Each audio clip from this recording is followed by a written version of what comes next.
Honorable Election Commissioner Dr. Sukhbir Singh Sandhu ji,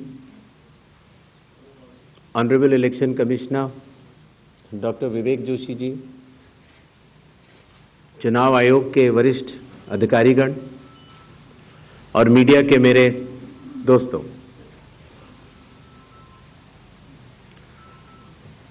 सबसे पहले चुनाव आयोग मतदाताओं के नाम एक संदेश देना चाहता है। भारत के संविधान के अनुरूप भारत का हर नागरिक जो 18 वर्ष की आयु पूरी कर चुका हो, उसे मतदाता अवश्य बनना चाहिए और मतदान भी अवश्य करना चाहिए। आप सभी जानते हैं कि कानून के अनुरूप हर राजनीतिक दल का जन्म चुनाव आयोग में रजिस्ट्रेशन से ही होता है। तो फिर चुनाव आयोग उन्हीं राजनीतिक दलों में भेदभाव कैसे कर सकता है? चुनाव आयोग के लिए न तो कोई विपक्ष है, न तो कोई पक्ष है, सब समकक्ष हैं। चाहे किसी भी राजनीतिक दल का कोई भी हो, चुनाव आयोग अपने संवैधानिक कर्तव्य से पीछे नहीं हटेगा। पिछले 2 दशकों से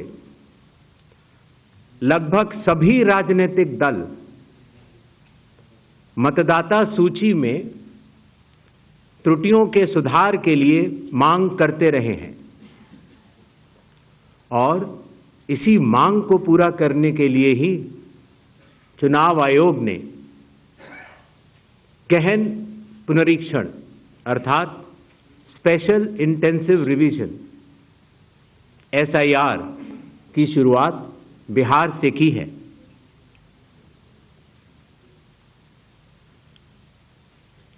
SIR की प्रक्रिया में सभी मतदाता,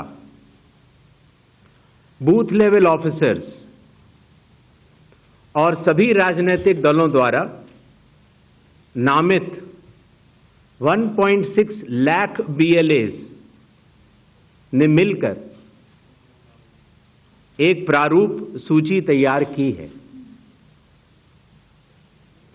इस प्रारूप सूची की एक कॉपी आप सभी लोगों को दी गई है, जिसमें कि हर बूथ में जब ये प्रारूप सूची तैयार की जा रही थी तो सभी राजनीतिक दलों के बूथ लेवल एजेंट्स ने उसे हस्ताक्षर के साथ भी सत्यापित किया है। इस प्रारूप सूची में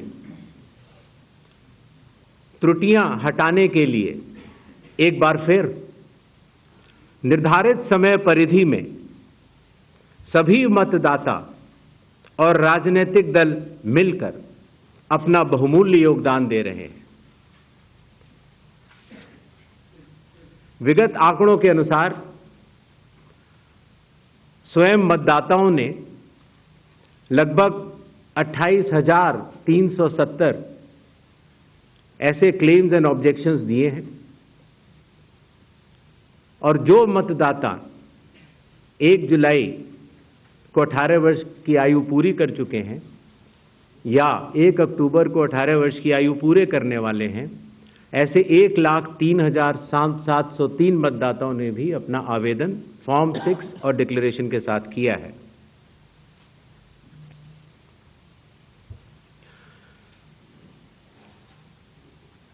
और इन क्लेम्स एंड ऑब्जेक्शंस के लिए, इन त्रुटियों को हटाने के लिए बिहार के SIR में 1 अगस्त से 1 सितंबर का समय निर्धारित है। अभी भी 15 दिन का समय बाकी है।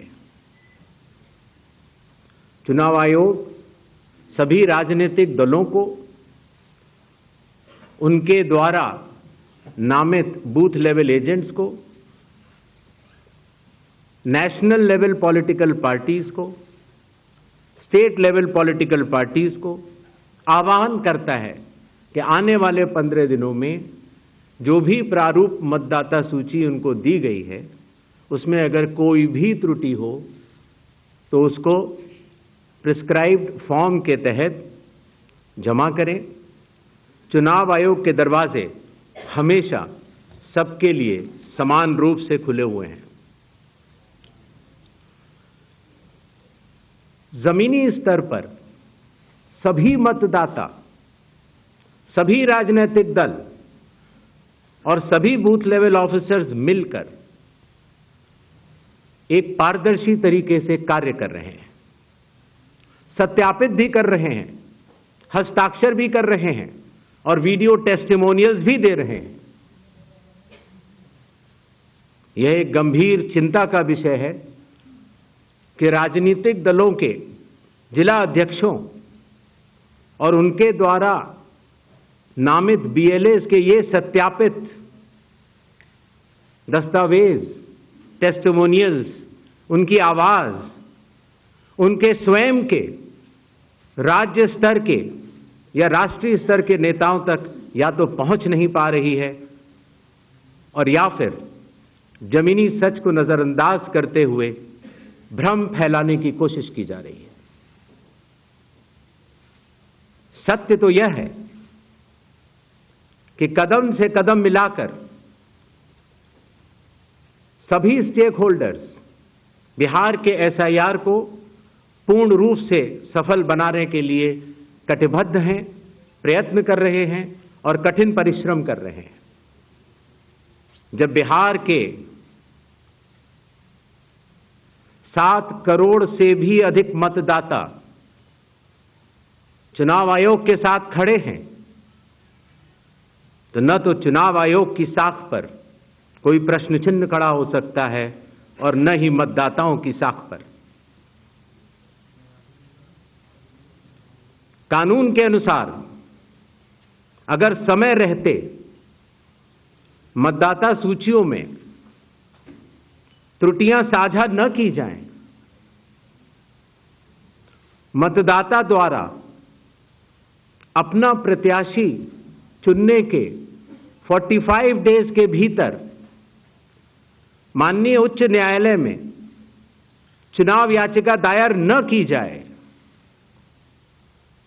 और फिर वोट चोरी जैसे गलत शब्दों का इस्तेमाल करके जनता को गुमराह करने का असफल प्रयास किया जाए तो यह भारत के संविधान का अपमान नहीं तो और क्या है। जहां तक कि मशीन रीडेबल मतदाता सूची का सवाल है, माननीय supreme court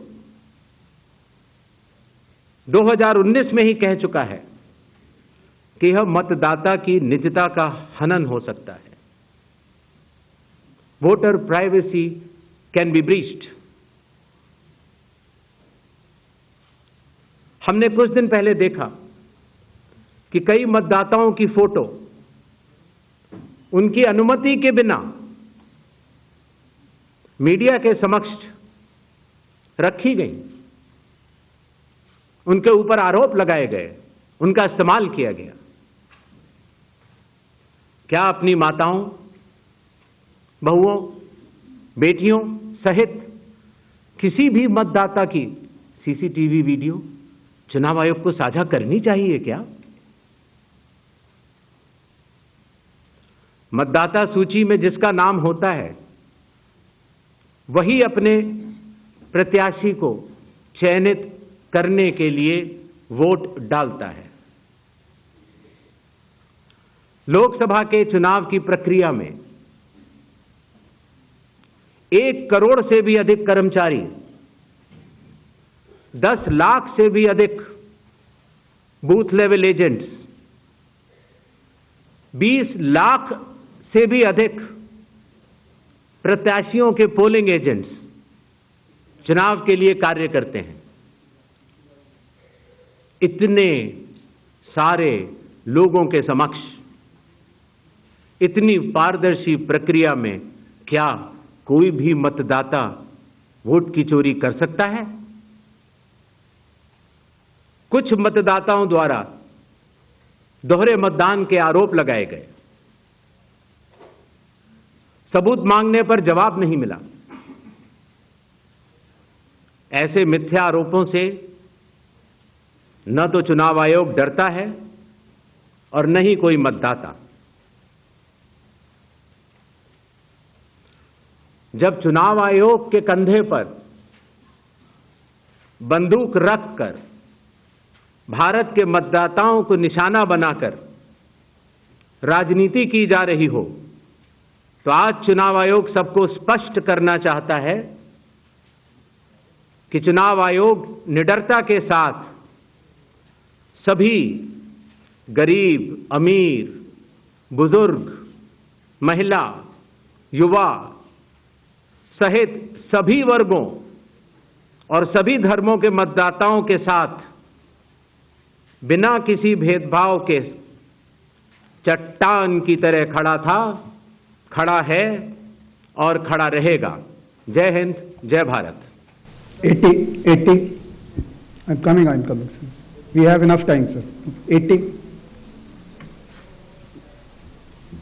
Ganesh Kumar ji, how are you? I think you are well. This is Sandeep Shornokar from Bartaman newspaper. It's a West Bengal, one of the largest newspaper. मेरा question ये है कि बिहार के बाद बंगाल में कब SIR शुरू हो रहा है? 164.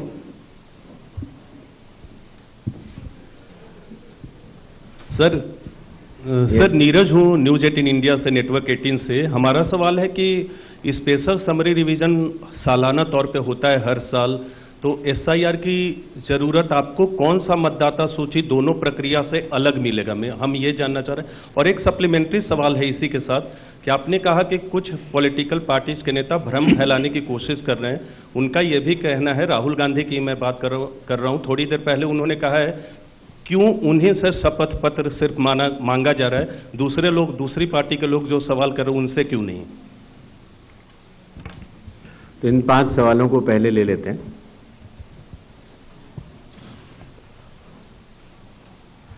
हमारे सारे मीडिया बंधुओं के माध्यम से मैं देश के मतदाताओं को ये बतलाना चाहता हूं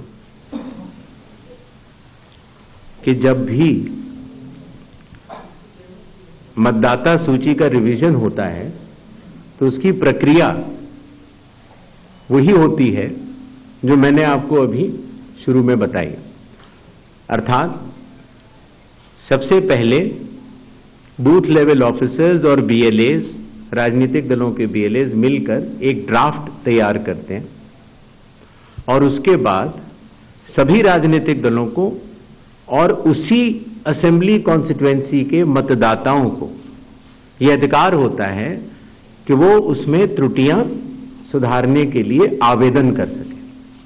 आवेदन 3 तरह के हो सकते हैं, या तो किसी का नाम छूट गया हो तो फॉर्म 6 होता है, या किसी का नाम गलत जुड़ गया हो या किसी और को जुड़वाना हो तो फॉर्म 7 होता है, और या कई बार उसमें विवरण गलत हो जाए, आपकी नाम की स्पेलिंग गलत हो जाए, फोटो गलत हो जाए, एड्रेस गलत हो जाए तो फॉर्म 8 होता है।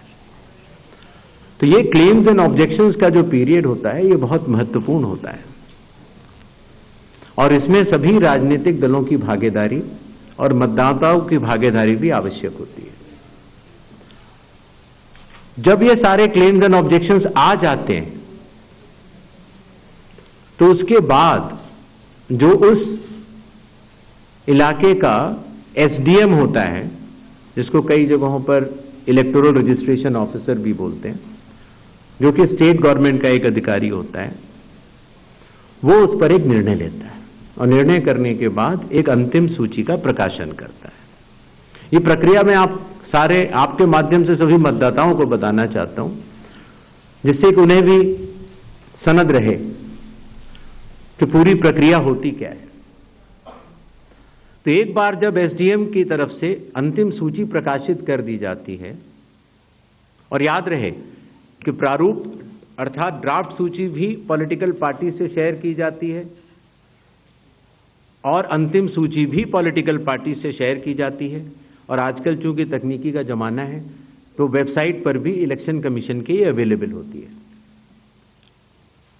इसके बाद भी अगर कोई भी त्रुटि रह जाए तो उस जिले के डीएम के पास एक अपील होती है,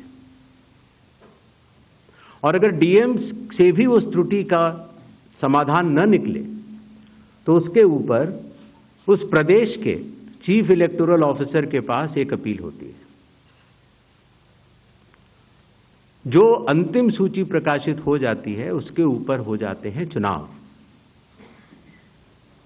जब चुनाव होते हैं तो पॉलिटिकल पार्टीज अपने कैंडिडेट्स को खड़ा करती हैं और उन कैंडिडेट्स को यह सूची एक बार फिर दे दी जाती है कि इस सूची के ऊपर मतदान होगा, और यह सूची मतदान केंद्रवार दी जाती है।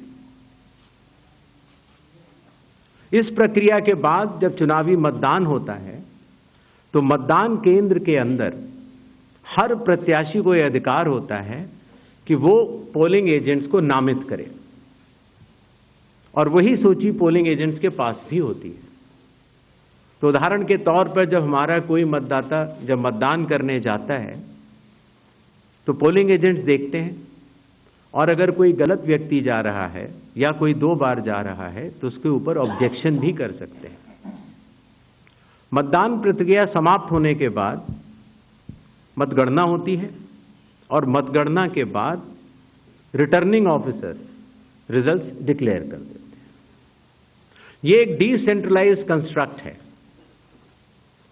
संविधान के अनुसार ये पूरी जिम्मेदारी चुनाव आयोग की है,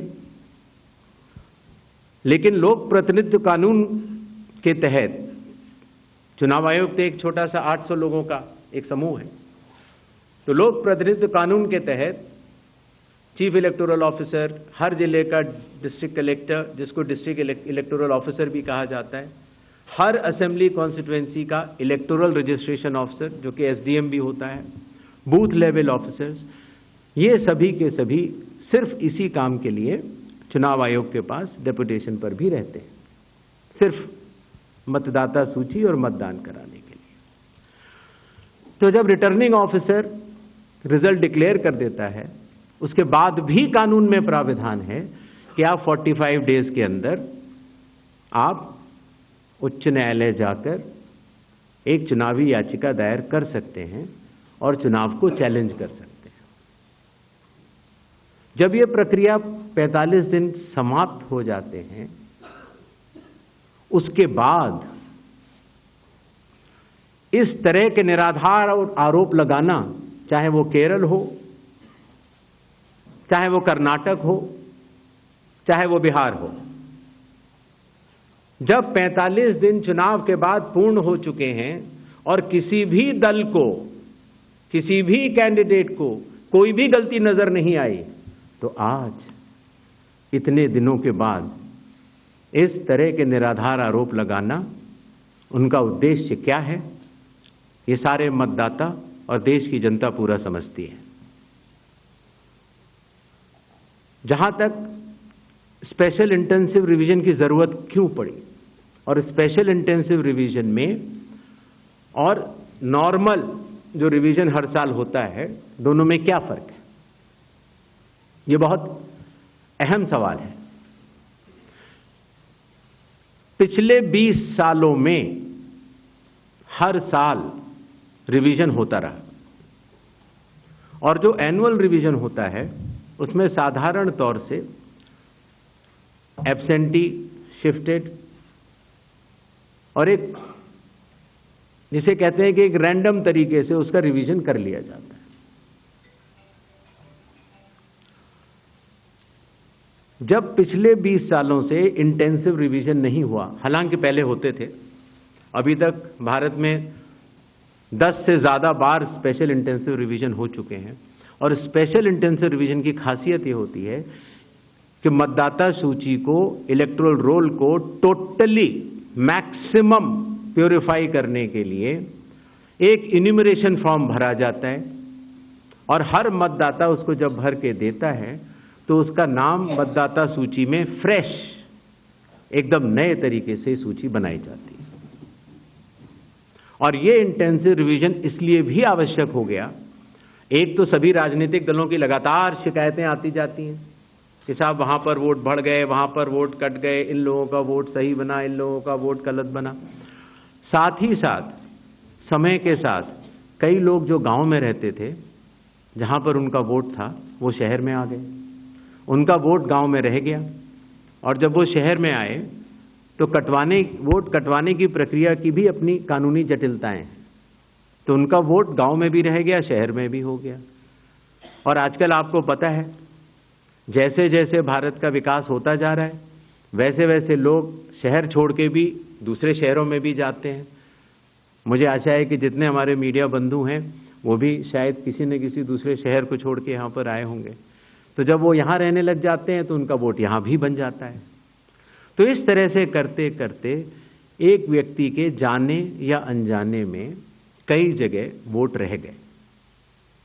तो मतदाता सूची को शुद्ध करने के लिए इन्यूमरेशन फॉर्म एकमात्र रास्ता रह जाता है, क्योंकि मैं आपको एक उदाहरण भी देता हूं। जैसे मान लीजिए श्रीपर्णा चक्रवर्ती जी हैं, उनका पहला वोट था श्रीपर्णा चक्रवर्ती के नाम से, दूसरा वोट जब वो दूसरी बार उन्होंने भरा तो उन्होंने भर दिया एस चक्रवर्ती। पिताजी का नाम मुझे पता नहीं है, माफ करें, लेकिन ए बी चक्रवर्ती भरा। अगली जगह जब उन्होंने भरा तो उन्होंने कहा कि नहीं, अखिल बी चक्रवर्ती। तो यह असंभव हो जाता है जानना कि ये दो व्यक्ति एक है कि नहीं। तो एक ही तरीका है कि उसके लिए इन्यूमरेशन फॉर्म जारी किए जाएं, और एक व्यक्ति एक बार में एक ही इन्यूमरेशन फॉर्म भरेगा, जिससे कि मतदाता सूची का शुद्धिकरण भी होगा।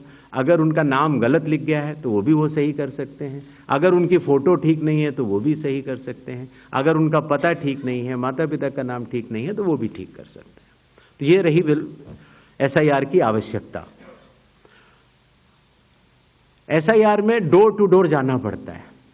बूथ लेवल ऑफिसर हमारे बिहार के लगभग 90,000 बूथ लेवल ऑफिसर्स 7,89,00,000 लोगों के घर घर जाकर उन्होंने एक एक व्यक्ति को इन्यूमरेशन फॉर्म दिया।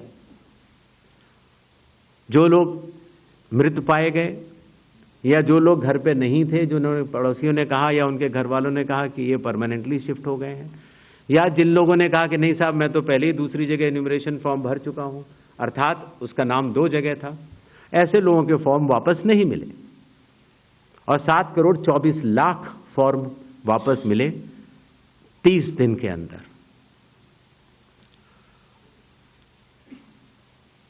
इनमें से एक सवाल यह था कि कितने नेपालीज हैं और कितने बांग्लादेशीज। पहली बात तो मैं स्पष्ट कर देना चाहता हूं कि भारत के संविधान के अनुसार सिर्फ भारत का नागरिक ही MLA और MP का चुनाव कर सकता है। किसी और कोई अधिकार, किसी और देश के नागरिक को यह अधिकार प्राप्त नहीं है। अगर ऐसे लोगों ने इन्यूमरेशन फॉर्म भरा है तो SIR की प्रक्रिया में अपनी पात्रता सिद्ध करने के लिए कुछ दस्तावेज भी मांगे गए, जिनकी गहन जांच 30 सितंबर तक होनी है। और ऐसे केस में जो ऐसे लोग हैं जो कि हमारे देश के नहीं हैं, गहन जांच के दौरान वो पाए जाएंगे और निश्चित तौर से उनका वोट नहीं बनेगा। जहां तक वेस्ट बंगाल के SIR की तारीख की बात है, हम तीनों कमिश्नर्स एक उचित समय देखकर उसका निर्णय लेंगे कि कब वेस्ट बंगाल में होना है या देश के अन्य राज्यों में कब होना है। उसकी तारीखों का ऐलान आने वाले समय में उचित समय पर किया जाएगा। एक और सवाल था कि जब इतनी पारदर्शी प्रक्रिया है तो फिर भ्रम फैलाने वाली कोशिश पर आप कुछ लोगों से ये कह रहे हैं कि फॉर्म 7 दे दें और कुछ लोगों से कह रहे हैं कि आप शपथ पत्र दे दें। इसका जवाब ये है, लोक प्रतिनिधित्व कानून में जो सबके लिए बराबर है, मेरे लिए भी है, आपके लिए भी है, और किसी भी सांसद के लिए भी है, और किसी भी एमएलए जी के लिए भी है। अगर आप उसी निर्वाचन क्षेत्र के निर्वाचक हैं तो आपको समय रहते शिकायत करने का पूरा मौका है। आप फॉर्म 6 भर सकते हैं, फॉर्म 7 भर सकते हैं, फॉर्म 8 भर सकते हैं। आपके राजनीतिक दल के बूथ लेवल एजेंट्स को भी यह अधिकार प्राप्त होता है कि वो एक शपथ देकर 10-10 फॉर्म भी बूथ लेवल ऑफिसर्स को दे सकते हैं, बशर्ते आप उस विधानसभा क्षेत्र के निर्वाचक हो। लेकिन अगर आप उस विधानसभा क्षेत्र के निर्वाचक नहीं हैं, उस कॉन्स्टिट्यूएंसी के आप इलेक्टर नहीं हैं, और अगर आप अपनी शिकायत को आगे बढ़ाना चाहते हैं, एक विषय होता है शिकायत करना, एक होता है उसके ऊपर भ्रम फैलाना, और एक होता है उसके ऊपर चुनाव आयोग पर आरोप लगाना। तो ग्रेडेड रिस्पांस के तहत अगर आप उस क्षेत्र के निर्वाचक नहीं हैं तो आपके पास एकमात्र कानून में विकल्प है, और वो है रजिस्ट्रेशन ऑफ इलेक्टर रूल्स, रूल संख्या 20, sub clause 3, sub clause B, जो ये कहता है कि अगर आप निर्वाचक नहीं हैं उस विधानसभा क्षेत्र के, तो आप एक विटनेस के तौर पर अपनी शिकायत दर्ज करा सकते हैं, और इलेक्टोरल रजिस्ट्रेशन ऑफिसर को आपको एक ओथ देनी होगी, और वो ओथ जिस व्यक्ति के खिलाफ आपने शिकायत की है उसके सामने एडमिनिस्टर करानी होगी। ये कानून शायद इस सदन में बैठे सभी लोगों के जन्म के पूर्व का बना हुआ है और सबके लिए बराबरी तौर से लागू है। आशा है इन 5 सवालों को मैंने जवाब दे दिया होगा। आगे बढ़े। 4. I'm coming.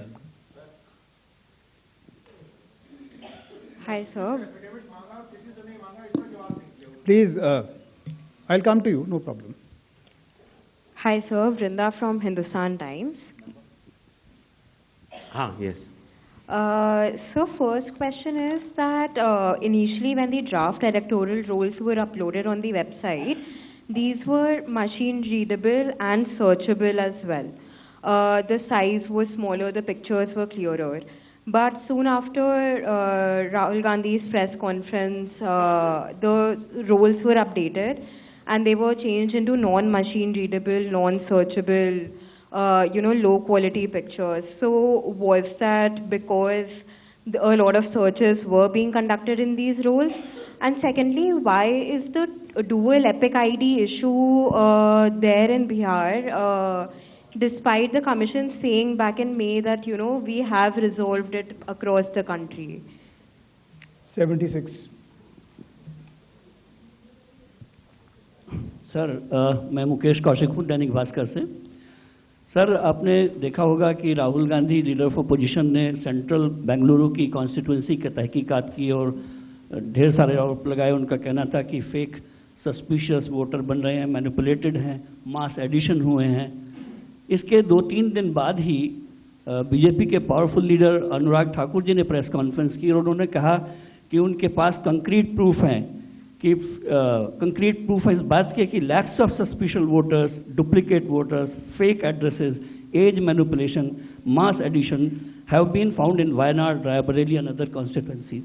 देश की 2 बड़ी राजनीतिक पार्टियां ये आरोप लगा रही हैं कि fake voters, bogus voters, manipulation of age, duplicate voters ये मौजूद हैं। तो आप कितना सहमत हैं और इन आरोपों के आप क्या जांच कोई कराएंगे? 196. Hi, I'm coming. Shri Gyanesh Kumar, मेरा नाम परंजॉय गुहा ठाकुरता है। मैं फ्रीलांस जर्नलिस्ट हूँ। Paranjoy Guha Thakurta. Sir, few questions. इतना हड़बड़ी में आपको एसआईआर करने का क्या जरूरत है जब बाहर चल रहे बिहार में बारिश के समय, और समय बहुत लोग कह रहे हैं बहुत कम है। आपको सुप्रीम कोर्ट ने आदेश किया 14 तारीख के दिन, आपको मशीन रीडेबल जो 65 लाख लोग का नाम नहीं है तो आपको देना पड़ेगा, इससे पहले आपने क्यों नहीं दिया? आखिरी सवाल है कि महाराष्ट्र में जो 40 लाख नया वोटर आए हैं और लोग कह रहे हैं कि पहला बार महाराष्ट्र के इतिहास में, भारतवर्ष के इतिहास में वोटर ज़्यादा और 18 साल उम्र के लोग कम, और 5 बजे के बाद बहुत लोग वोट दिया। तो ये सारे जवाब मुख्यमंत्री देवेंद्र फडणवीस दे रहे, राजनीतिक दल का नेता दे रहे, चुनाव आयोग अभी तक खामोश थे, क्यों? 279.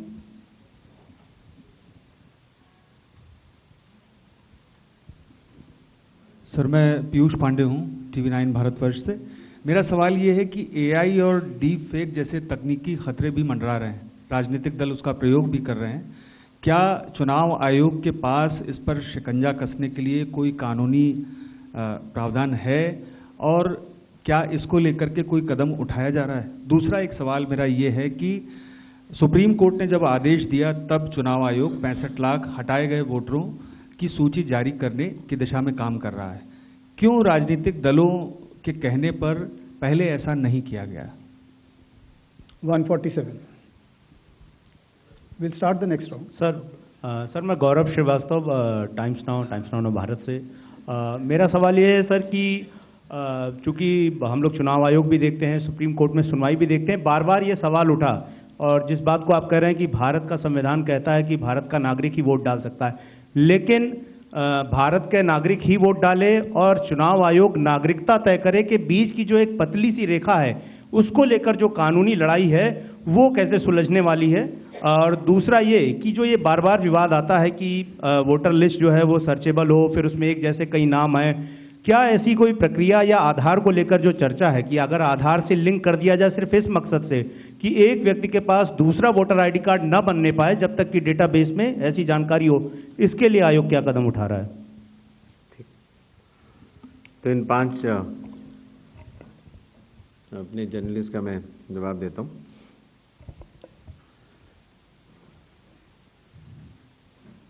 मशीन रीडेबल मतदाता सूची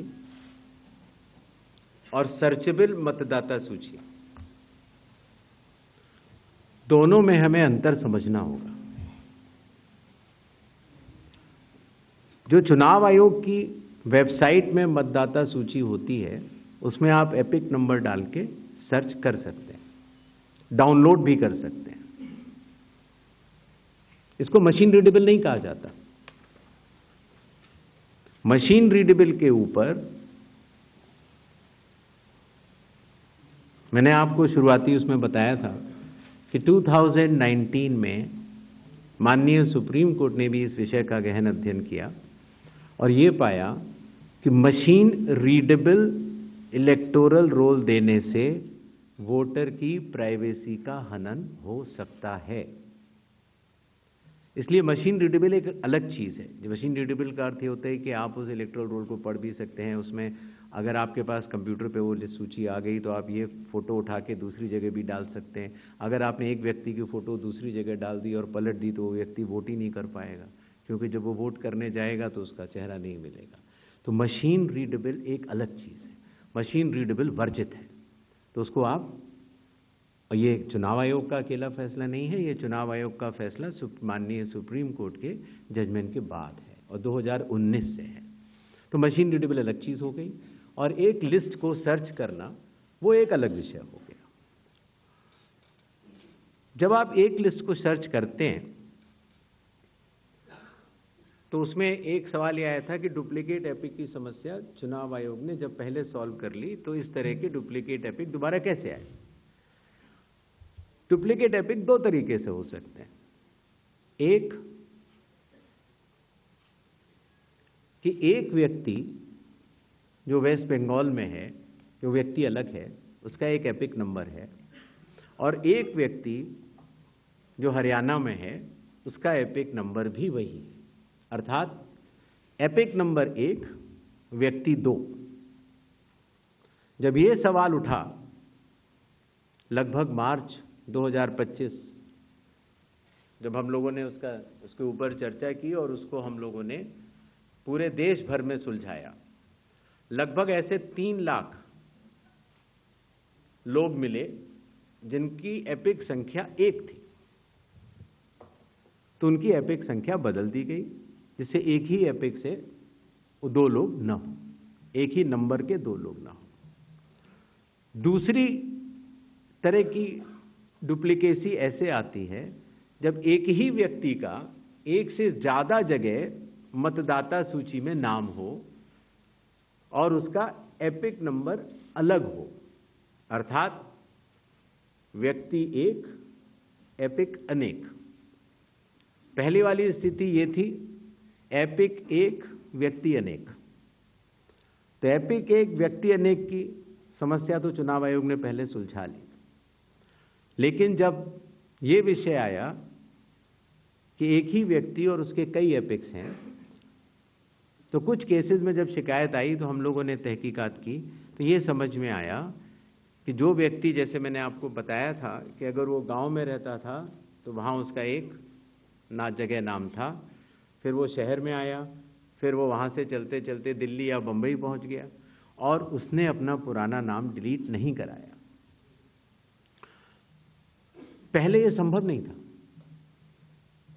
2003 से पहले नाम अगर आपको पुरानी जगह से कटवाना है तो कोई वेबसाइट नहीं थी इलेक्शन कमीशन की जिसमें एक ही जगह सारा डेटा हो, हर स्टेट। तो अगर आप पटना से चल के दिल्ली आ चुके हैं और आप पटना का वोट कटवाना चाह रहे थे तो आप एक पत्र लिख सकते हैं। अब उस पत्र के ऊपर कार्रवाई हुई, आपने सही जगह भेजा, नहीं भेजा और आपका वहां वोट नहीं कटा, आप दिल्ली आ चुके, आपका यहाँ नया मतदाता सूची में नाम आ गया, आपके पास एक नया एपिक नंबर है। तो 2003 से पहले चूंकि तकनीकी सुविधा अवेलेबल नहीं थी, तो इस तरह के बहुत लोग जो माइग्रेट कर करके अलग अलग जगह गए, उनके नाम कई जगह आ गए। फिर एक ये सवाल उठा कि फिर उसको आज की तारीख में तो वेबसाइट है, कंप्यूटर है, उसको आप सेलेक्ट करके हटा सकते हैं। लेकिन वही मैं बात आपको बताना चाह रहा था, चुनाव आयोग मतदाताओं के साथ चट्टान की तरह खड़ा होता है। अगर किसी के कहने से मैं आपका वोट काट दूं या किसी के कहने से मैं ये मानूं कि पीयूष जी के नाम के, अगर आपको अंदाज़ा न हो तो अगर पीयूष जी के नाम को अगर आप 100 करोड़ में सर्च करेंगे तो आपको हजारों लोग मिलेंगे। अब कौन से पीयूष जी का नाम काटा जाए, कौन से पीयूष जी 2 हैं ये? तो अगर इसको जल्दीबाजी में किया जाएगा तो किसी भी मतदाता का नाम गलत कट सकता है, आपकी जगह किसी और का कट जाए। इसलिए शायद पिछले 20 सालों में टेक्नोलॉजी तो थी, लेकिन टेक्नोलॉजी का उपयोग करके किसी का मतदाता सूची से नाम काटा जाए, ये गलत होगा और इसीलिए चुनाव आयोग ने ऐसा नहीं किया। और इसकी या तो व्यक्ति खुद कर सकता है तो कोई आपत्ति नहीं है, और या फिर स्पेशल इंटेंसिव रिवीजन के जरिए जब ये एन्यूमरेशन फॉर्म बनेगा तो पीयूष पांडे जी के पास ही फॉर्म पहुंचेगा। अगर उनके पास दूसरा फॉर्म पहुंच जाएगा तो एक ही पे दस्तखत करेंगे और डुप्लीकेट वोट की समस्या का निदान हो जाएगा। एसआईआर में हड़बड़ी क्यों? यह भी एक भ्रम फैलाया जाता है। आप लोग मुझे बताएं कि चुनाव से पहले मतदाता सूची शुद्ध करनी चाहिए या चुनाव के बाद? चुनाव से पहले। और यह बात चुनाव आयोग नहीं कह रहा है, यह बात लोक प्रतिनिधित्व कानून कह रहा है कि हर चुनाव से पहले आपको मतदाता सूची शुद्ध करनी होगी। ये चुनाव आयोग का